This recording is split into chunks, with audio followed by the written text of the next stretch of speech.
Time to talk about how we can make more money because UFC Oklahoma City, Plessis versus Usman goes down this Saturday, July 18th.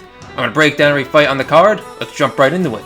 Kicking things off, we got the flyweights, Alden Coria going up against Stuart Nicoll, and this would seem to be a slaughter, an absolute obliteration here, because Stuart Nicoll has not passed a single test he has been given yet at the UFC level. He's 0-3 in the promotion, and Alden Coria is going to be his toughest test yet. So Alden Coria obviously trains out a 4-ounce fight club with Joshua Van, the current UFC flyweight champion, and he just looks really good. I've always been impressed with him. I really like his jab-based offense. He seems pretty strong and physical. He's going to find the range with that jab and then use it to set up everything else. Got good combinations, good body shots. Seems to be able to defend takedowns just fine, get back up when he needs to, and then he can even mix in his own offensive grappling. And I'm not really sure what the out is going to be for Stuart Nicoll. He just seems kind of mentally weak. A lot of weird mannerisms. Like against Lucas Rocha, he was trying to high-five him, just seeming like trying to distract Rocha from finishing him. And then, when he was all buddy-buddy with Alessandro Costa after he got knocked out, don't like what I see from Nicoll. I'm not convinced he trains that hard. When he came into the UFC, he was undefeated and had gotten most of his wins through grappling. But here, I just don't think Coria is going to respect Nicoll's striking at all. I think it's going to be hard for Nicoll to find the range and get into position to land a takedown. I think we could see him maybe just diving at Coria's legs from range, falling right on his face, and Coria is just going to frame off of him no problem and bash his head in. So the way I see this fight going, Coria pressuring forward, not really respecting the strikes of Nicoll, finding that jab, establishing his range, and then once he does that, start teeing off with body shots. Nicoll shells up a lot. Often he's just a sitting duck, so Coria should be able to land pretty easily and just tee off on him. So I think the line is actually appropriate, and it's just a matter of when Coria finds the finish, because everybody knows the most likely outcome is a Coria KO. Typically, Coria is an attritional finisher. He could get it done in round one because I don't think it takes that much to fold Stuart Nicoll, but I'm going to lean towards round two. I think that's when Coria is really going to be able to get it going, and it probably doesn't go past that. So, we'll see what the round two props look like. Maybe do an under 1.5, but give me Alden Coria by round 2 KO to kick things off. Next, we got light heavyweights. Felipe Franco taking on Levi Rodrigues Jr. So this is a really sketchy one. We don't know a ton about either guy. They both fought on Contender Series. They had a common opponent, Freddy Vidal, the gym teacher. And whereas Levi Rodrigues passed that test pretty easily, whacked Vidal early in round 1 for a KO, Felipe Franco failed the test, and that was really embarrassing because Vidal was taking the fight on pretty short notice, and he came in overweight, was not in good shape at all, and Franco still screwed it up somehow. No, Franco, he does have some good skill, and of course we saw him make his UFC debut at heavyweight against Mario Pinto. Didn't get finished, but that's more due to the fact that Pinto is always half asleep. I'm not so sure what he's doing, but Franco, he's got a little bit of skill, definitely a good wrestler. He's got a nice double leg takedown and some okay boxing. Not terrible boxing. He's got a nice crispy jab, and he's pretty athletic. I just think for him, it's the fight IQ. He's probably got some quit in him. The Vidal fight was such a terrible look. There's just no way to forgive him for that. The poor fight IQ, the quit he showed in that matchup was atrocious. So I agree with Levi Rodrigues being a favorite here because from what we see, Rodrigues does have some pretty heavy hands. He's got some good power. And again, we don't have a ton of tape on him, but from what I've seen, he seems able to stuff takedowns. There are some concerns for him, like there's one hilarious fight. This guy he's going up against is just holding his shoulder for the entire fight. He's injured, his arm's messed up, and he's holding his arm, and Levi Rodrigues is taking forever to finish the guy. I literally put in my notes, took forever to finish a guy with an injured shoulder. I have no idea what that was. It was a horrible look. So yeah, kind of sketchy on both sides, but ultimately, I gotta go with Levi Rodrigues Jr. Think he's shown better durability. Who knows? He could be chinny. We don't have enough tape on him to really tell for sure. But I think if one of these guys is going to have the durability give out, it's more likely to be Franco. I think Rodrigues can probably defend the takedowns here. I think he probably has more power, and he's more likely to starch Franco than vice versa. But yeah, we just don't know enough. Anything could happen here. So there's no chance in hell I'm laying minus 185 on Levi Rodrigues. The line came way down, he's minus 120. Yeah, I got enough problems with Franco to say, yeah, I can probably trust Levi Rodrigues at that price. But yeah, sketchy fight. Probably going to stay away from it. I think it's probably going to end inside the distance. Of course, we're looking at 205ers, so we would expect that. Give me Rodrigues by first round KO. But this is a sketchy fight. Heavyweights next. Alvin Goozy Hines taking on newcomer RJ Harris. So there have been a million replacement fights here, and they're probably going to still come up with more replacement fights. People have been falling out left and right. And RJ Harris is filling in against Alvin Hines. For Harris, this is going to be short notice. It was Alan Fry who was supposed to fight Hines. And yeah, more unknowns here. So RJ Harris, you see, he only has 5 professional fights. Passed all those tests so far. He's only 27 years old. He's a big dude at 6'6". He's got an 80-inch reach. His boxing's okay to me. Not bad boxing. He'll invest in the body. Show some evidence of having good distance management, some okay footwork, but not particularly athletic. Nothing really sticks out to me that much. He will gas. He kind of has standard heavyweight cardio. Not someone who's going to be able to sustain a high pace at all. And he will try to wrestle a little bit, but he just does some things that would indicate to me he's not super high level. Like the amount of times he tries to pull guillotine. I could see him, trying to do some things that just don't really work that much at the UFC level. But even though we've seen Hines make his debut, I've got some unknowns with him too, because he actually got popped for some performance-enhancing drugs. I believe nandrolone and drostanolone. And that's important because in his UFC debut against Jonata Deniz, he looked like he had crazy cardio. He was just pushing a ridiculous pace, was eating punches on the face left and right, but didn't slow down, didn't get knocked down, was just able to take all kinds of punishment, keep coming, attempt a million takedowns. And I don't know to what extent that was due to the performance-enhancing drugs, but if he's still able to push a pace anywhere close to that, I think he's going to smoke a lot of these heavyweights, because these guys, these fat sons of bitches, just get tired from doing nothing, it seems like. So any guy who can push a pace, like Josh Hokett we're seeing, is going to do well. So, yeah, I think just based on the potential stamina advantage, I kind of like Alvin Hines. Even if he is off the PEDs, he still looks like he's in really good shape to me. He's kind of hittable, so definitely RJ Harris is live to crack him with something. He's got a lot of extra reach and height. He's got some decent boxing, but if Alvin Hines can, weather that early storm or just get to the wrestling early, maybe find a takedown, he can probably do some good damage from the top. And again, if he can just survive and, drag the fight to deep waters, I imagine Hines has the better stamina, even if he is off the performance enhancers now and those had an impact on him previously. I just think Hines has more ways to win. I think, either guy could hurt the other guy. I think if someone finds grappling success, it's more likely to be Hines. I don't think Hines has crazy good takedowns, but he is strong. Get Harris down eventually. Maybe just get him to do something stupid like pull guillotine. And then I think Hines is going to be live for a late finish because I suspect he's got better stamina. So it's crazy. When I was putting the odds into the slide, it was like Hines minus 115, but then I had to keep changing it because I saw in real time money coming in on Hines. He went to like minus 120, now minus 138. And yeah, I agree with it. I haven't placed a bet because I can't track it yet. I like to, third-party track all my bets. Yeah, if it was available to track, I'd play minus 38 right now, and I'd play it all the way to minus 150. Even though there are some unknowns for this fight, it could go either way. I think there are reasons why you gotta lean to the Hines side, more than 60%. So, yeah, I'd take Alvin Hines. I'll say inside the distance, probably more likely a sub than the KO. We'll say round 2 sub, but I could see him winning in a number of ways here. Good welterweight fight between Suk-Hyung Ko and John Paul Lebosnoyani. So, one of these guys I'm a big fan of. One of the other guys, not a huge fan of. So, Lebosnoyani, he's a good fighter. He's got some okay wrestling. He's got pretty good jiu-jitsu off of his back. Jiu-jitsu is actually his specialty. And then on the feet, he's pretty good too. He's got good boxing, good kicks, good footwork. But there are a lot of things I don't like about him, so his 2 losses both come by finish. Fought at lightweight previously. I think he needs to go back down there. Like, reasonably, he could fight at welterweight. Like, he's still cutting weight, but in the UFC, people just cut so much weight.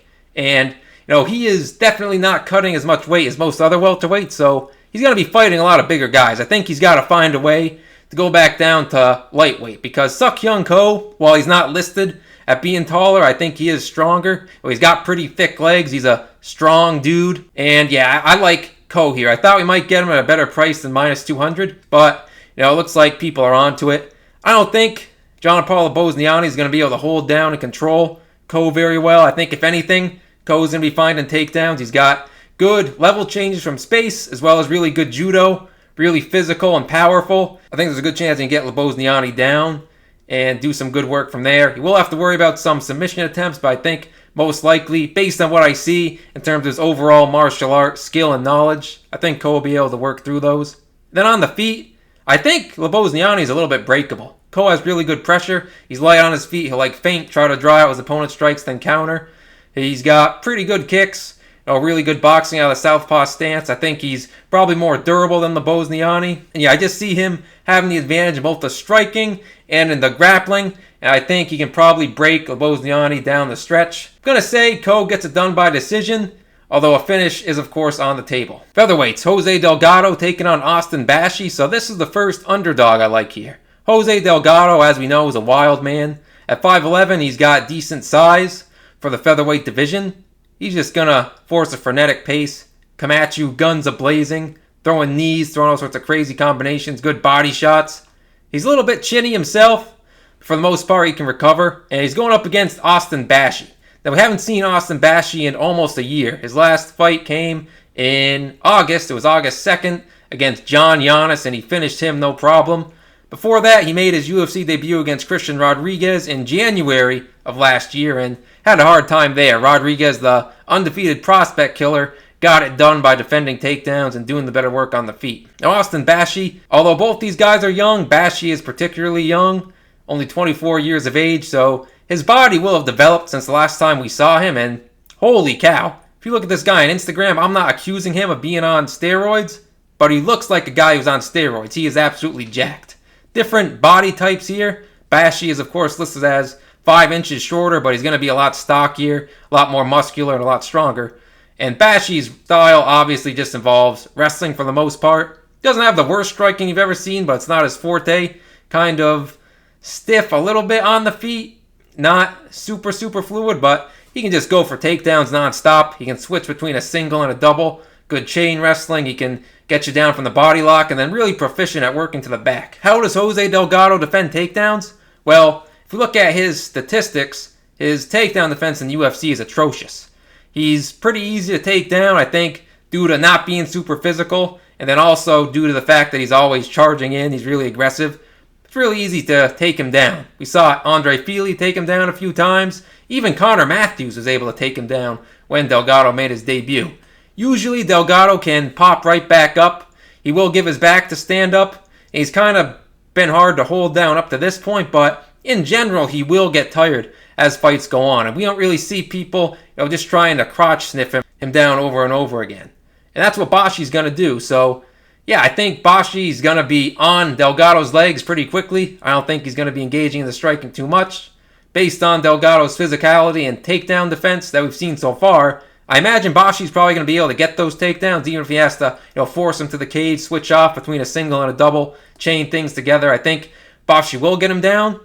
I think based on the fact that Delgado gives his back, we could see Bashi assume back control, but even if Delgado is able to get back up a few times because he gets tired, I think Bashi will just take him down over and over again. The takedowns, I think, are just going to come so easy for Bashi that he'll eventually just wear Delgado down, potentially finish him, but most likely, in my opinion, go to a decision. So, yeah, Bashi's the underdog I like for this card. He's only at even money, but I like him quite a bit. Give me Austin Bashi by decision. Women's flyweights, Diani Barbosa taking on Anna Melisano. So this is another fight that they had to, scrap together.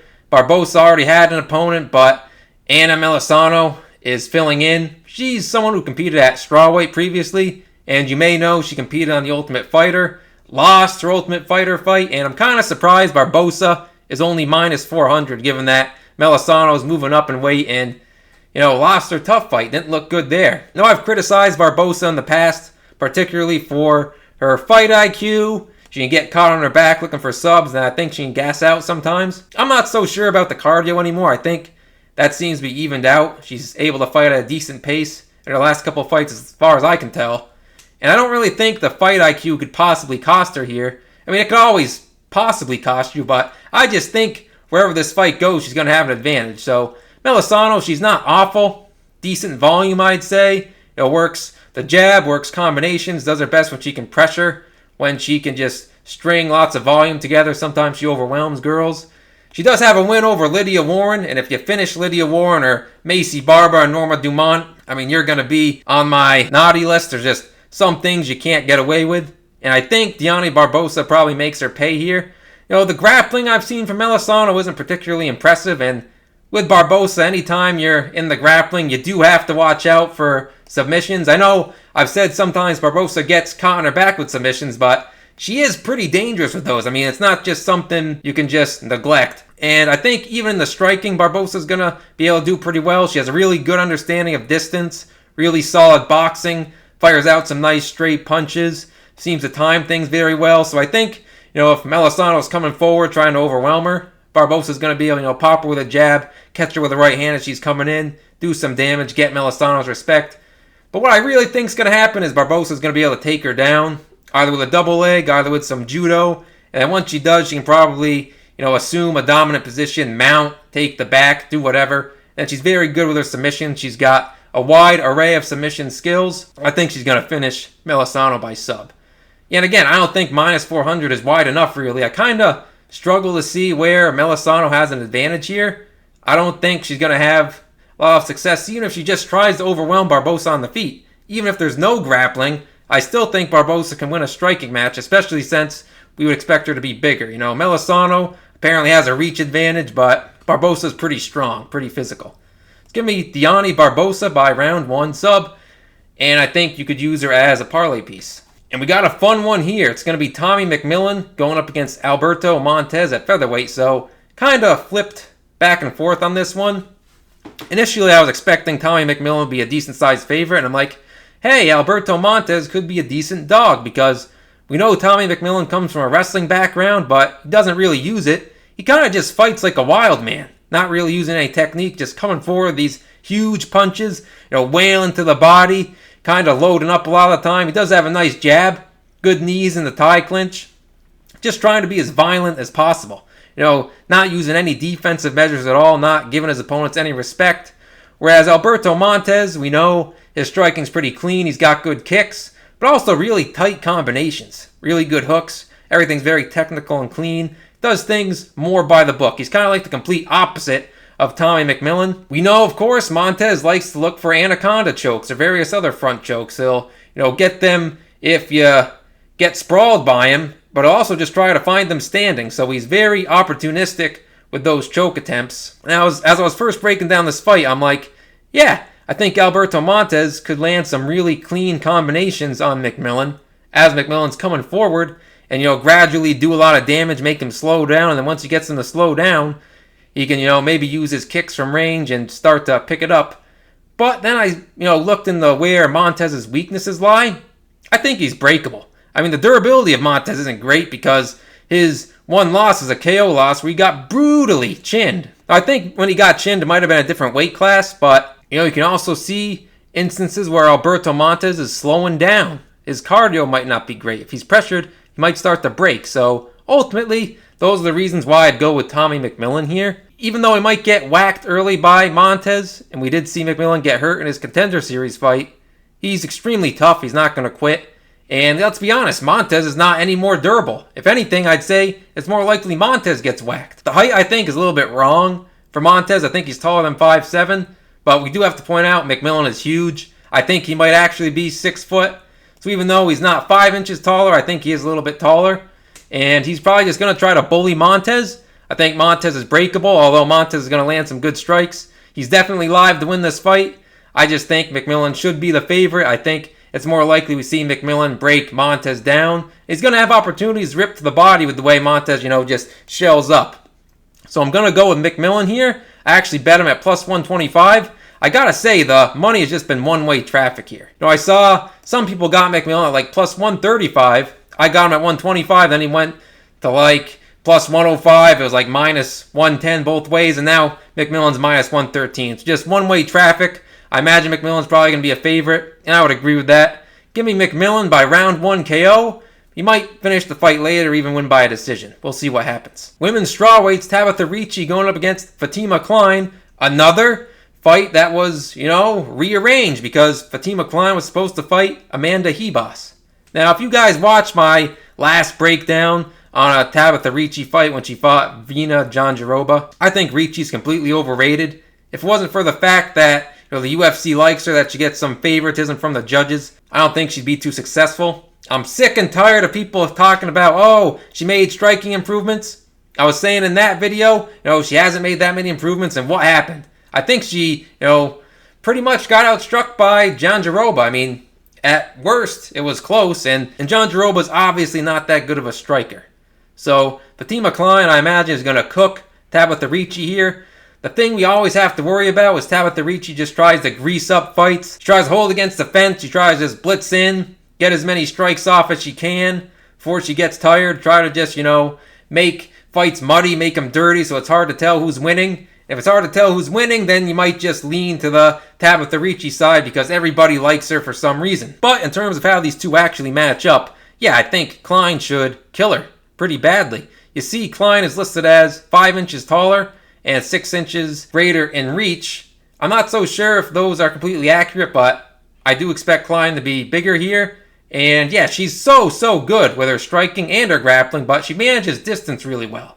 Does a really good job of, getting off the center line or moving back when she reads her opponents are about to enter. She can, hit her lead hand on the retreat. She can slip back and, counter with a good right hand. I think that's what she's going to be able to use to eat up Tabitha Ricci because Ricci just charges in blindly. I think Kline can use her extra length to, stick the lead hand out, pop Ricci in the face as she's coming in, or maybe sit down on something harder. And then when they're at range, Kline, I think, can beat her up with kicks. She's got really nice kicks overall. Ricci might be able to get takedowns here, but I don't expect she's going to be able to hold down Kline. I think Kline's going to be able to pop up back to her feet without much trouble. She's shown that for the most part. Her one loss comes to Jazz the Vicious. And of course, Jazz the Vicious is a flyweight, much bigger and more physical than Kline. So I don't think that's really a good indicator of, Kline's grappling ability. Like I said, Ricci might just grease this up, but I think, although Kline might not be getting takedowns easily against Ricci, who has pretty good takedown defense, I think she can just cook her in the striking.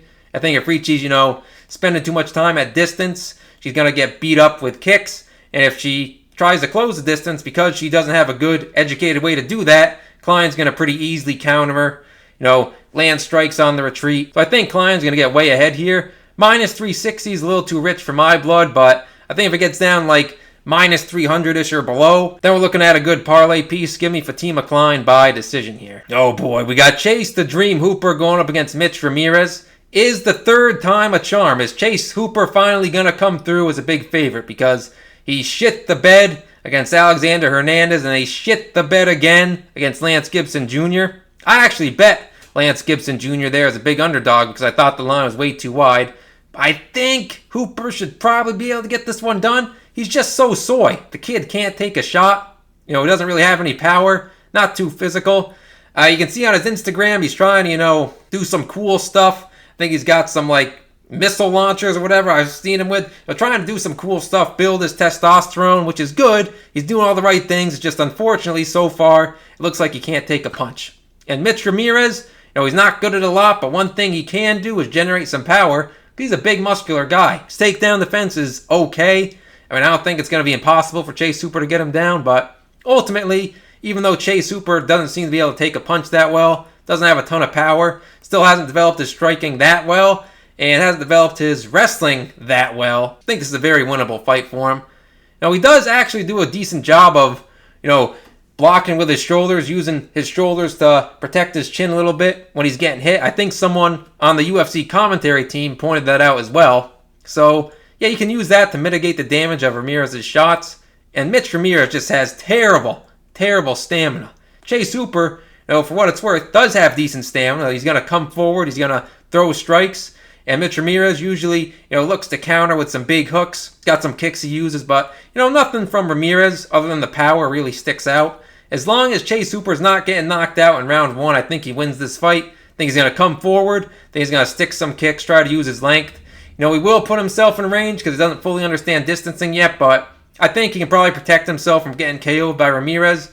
Then if he can get on Ramirez's hips, again, we know Chase Hooper is so good at jiu-jitsu that maybe he can just take the back standing. Maybe he can just pull guard and start working for a sweep or a submission from there. If he needs to get a hold of Mitch Ramirez, that'll probably be good. You can work a submission or just tire Ramirez out. And then once we get out of round 1, I think Ramirez's finishing potential is going to diminish. And then we probably see Chase Hooper take over and can probably even win the striking from there.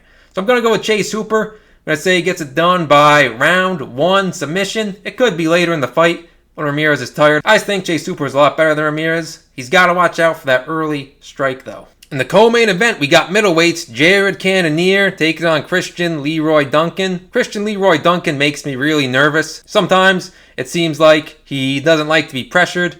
He can sort of flake out. He'll try to clinch for no reason. Sometimes he'll seemingly make bad decisions. Sometimes, he'll be doing really well, then just start to fall apart. Like, he started having trouble against Roman Dolidze with the grappling in the 3rd round of his most recent fight, but for the most part, this guy's so good. He's extremely long. He's athletic. He's got masterful distance striking. When he's at his best, he's just a nightmare. The way he's moving around, using feints, hitting you from all angles, hitting you at all levels. Really good strike diversity. Really nasty with some of his power. He's got some brutal elbows, some good spinning attacks. If he catches you with those, you're probably going lights out. And yeah, he can grapple pretty well for the most part. Throughout his career, guys have been trying to take him down.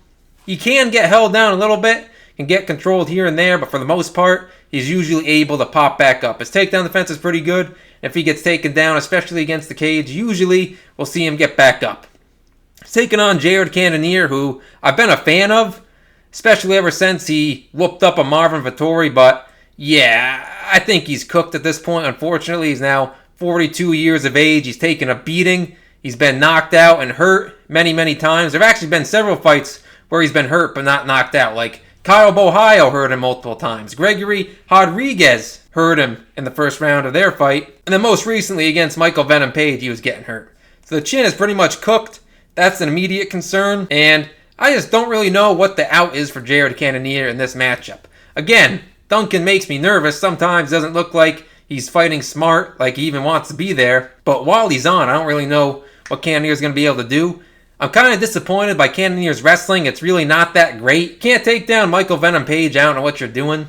Definitely not a guy who comes from an extensive wrestling background. It's not really his forte. He's got good power, obviously. Has some good tactics to work his way inside. Usually pretty fundamentally sound. Has good low kicks. Has really sharp rear hand. Usually tries to just set up his rear hand. Switch stances, but the straight right is probably his greatest technique. But yeah, he's going to be slowing down. His reaction time's worse now that he's older. And Duncan's just going to be so much faster than him. He's going to have a little bit extra range. He's going to be moving around, working kicks. Jared Cannonier is going to have to find a way to close the distance. But if he doesn't do so intelligently, he's going to walk into something big, possibly a nasty elbow or just, a straight punch from Christian Leroy Duncan, who has quite a bit of power. I don't think Cannonier is going to be able to find takedowns here. I don't think his wrestling's very good. Maybe he'll hold against the cage a little bit, but that's not going to score too well or anything. I don't think he's going to significantly slow down Duncan, who seems to have okay cardio as far as I'm concerned. I just see Duncan dominating this fight, most likely finding the chinny chin of Cannonier. I think minus 330 might not be wide enough for me. I haven't done anything with it. I'm going to wait. If it gets below minus 300, I think we're looking at another good parlay piece. I haven't done any parlays yet, but just in looking at some of these lines, I think we're going to be able to make a couple parlays here. So Christian Leroy Duncan, definitely a parlay piece I'm looking at. And we'll take him by 1st round KO here. Finally, in the middleweight main event, we got a clash of the Africans. Dricus du Plessis going up against Kamaru Usman. So these guys have some bad blood apparently. And I just don't like this fight. Not from an entertainment perspective, and both these guys are good to watch. It's just, I don't really like having to break this down. So Dricus du Plessis, I think he's still terrible. You can't really say that, or you couldn't really say that when he was on his big win streak. But now that he finally got rinsed, absolutely obliterated, we can say it. The guy looks extremely goofy. Some really big, obvious technical flaws, and yeah, you just watch this guy. There's no indication that he can really stuff a takedown that well. He's going up against Kamaru Usman, who is much greater in terms of skill level, but in terms of everything else, not looking so good. So he's now 39 years of age. He's fighting up at middleweight. He's not necessarily a super small middleweight, but obviously he's done most of his work at welterweight and DDP. probably going to be a bit more physical than him here. And, another layoff. When he fought Joaquin Buckley last year in June, he looked okay, but A, that was against Joaquin Buckley, who couldn't wrestle his way out of a paper bag, has zero grappling skills whatsoever, and B, now there's just a whole other year after that. He's got another year of ring rust now, and it's at 39 years of age. At some point, this guy's just going to completely give out. So yeah, there's no reason why Kamaru Usman can't find takedowns here. Du Plessis definitely doesn't have great takedown defense. He showed he can sprawl a little bit. He does have some tactics to defend takedowns. He's just not great with it. He's not super balanced. Not a guy who's well equipped to defend takedowns. But here's the thing. If you look at most of his fights, if he's taken down, he can usually get up. Khamzat Chimaev, obviously a nightmare. Pretty good control. Or if you try to get back up, he'll just, re-wrestle, get you back down again. So Du Plessis really struggled against Chimaev, even against the fence. I don't think Usman's capable of that level of wrestling. I think Du Plessis can probably just out-physical Usman if he gets taken down. Eventually just do whatever he can to get back up. Also with Chimaev, you have more of a submission threat. So I think Du Plessis was really cognizant about not giving up his back. Usman's not a big submission threat at all. So if Du Plessis wants, he can probably just give his back to stand. Use his size and physicality to work back up. Then when they're striking, yeah, Usman's not a bad striker, but not a great striker. I don't really like the way he was reacting to strikes against Buckley. And Du Plessis, so far in the UFC, he's shown to have a really good chin. I mean, we haven't really seen him get rocked that badly at all. So I don't think Usman has a good chance of hurting Du Plessis. I think, with Du Plessis' power, with the way he just really steps in the punches with his aggressiveness and size, he could probably rock Usman, maybe even knock him out. Probably Usman's going to be one to slow down here. Du Plessis can sort of look like he's getting tired, but usually he manages his stamina well and he can push through. Usman, it looked like he was kind of tired against Buckley. Obviously, he was probably just, coasting at that point because he had won the first 4 rounds, but I don't really like the way he was taking shots against Buckley. Some of the reactions weren't great, and if it gets to a point in the fight where Usman's not really able to set up takedowns, he's going to be in trouble. So that's kind of what I think is going to happen. I think Usman could have wrestling success, but I don't think he's going to hold Du Plessis down. I think eventually Du Plessis is going to be able to just use his physicality, force his way back up. I don't think he's going to be worried about giving up his back or doing anything wrong because Usman's not one to capitalize on that. He's not a big submission threat. And once Du Plessis is able to get up a few times, make Usman a little bit fatigued, I think he's just going to have his way on the feet. Usman could have his moments. I just don't think he's going to have the same pop. I don't think he's going to get the same reactions from Du Plessis that Du Plessis is going to get from him. And I think eventually, most likely, we could see a KO here from Du Plessis. I'm going to say Du Plessis second round KO for this fight. It may come later or it might even go to a decision. Minus 265. I think more money's coming on Du Plessis since I made these slides. Yeah, I just don't have a lot of need to bet on Du Plessis at 275 or even minus 265. If it goes like minus 230, I might take a shot on him. I think he should be a decent sized favorite. I think there are just too many disadvantages for Usman right now. Although we know Usman can wrestle, and we saw Du Plessis get badly out-wrestled in his last fight, we have that dynamic going on that kind of makes it tempting on the Usman side. When you really look into it, it's like, yeah, I really don't see Usman replicating what Chimaev did. I don't think he's going to be able to hold him down. I think Du Plessis is going to be able to out-physical Usman more easily than they did to Chimaev, and I think he's not going to be worried about submission threats. And I think, Du Plessis, being younger, probably having better durability at this point, can win the exchanges on the feet. So give me Du Plessis by second round KO. And that's going to do it. We got through the card. We're probably going to get more additions to this card as the week goes on because there are so many fights that have fallen out. It's absolutely brutal. If you enjoyed the video, leave a like, subscribe to the channel, and for love of God, leave me a comment. It could be a nice comment or a mean comment. I don't even care. We got plenty more UFC action for the rest of the summer. After this event, we're going to Abu Dhabi. Then we got 5 events in the month of April. Just non-stop UFC action, and I'm super excited for it. I'll see you guys in the next one. Peace.